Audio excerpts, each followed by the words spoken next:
প্রিয় দেশবাসী, আসসালামু আলাইকুম। ২৪-এর বিপ্লবে যারা সামনের তারিখে যুদ্ধ করেছে সেই ছাত্র জনতা। কারণ কি?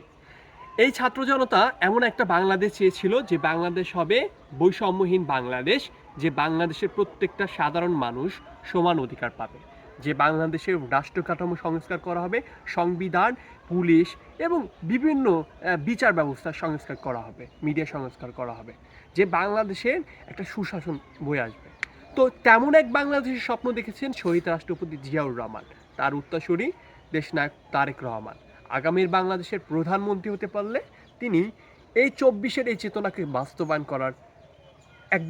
বাস্তবায়ন করার সর্বোচ্চ চেষ্টা করবেন। দেশনায়ক তারেক রহমান তিনি কথার রাজনীতিতে না বরং কাজের রাজনীতিতে বিশ্বাস করেন।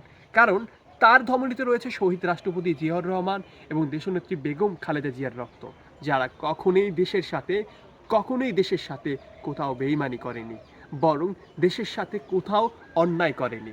তাই শহীদ রাষ্ট্রপতি জিয়াউর রহমানের এই উত্তরসূরি আগামীর বাংলাদেশের প্রধানমন্ত্রী হতে পারলে তিনি বাংলাদেশকে পরিবর্তন করবে, বাংলাদেশকে ঠেলে সারাবেন।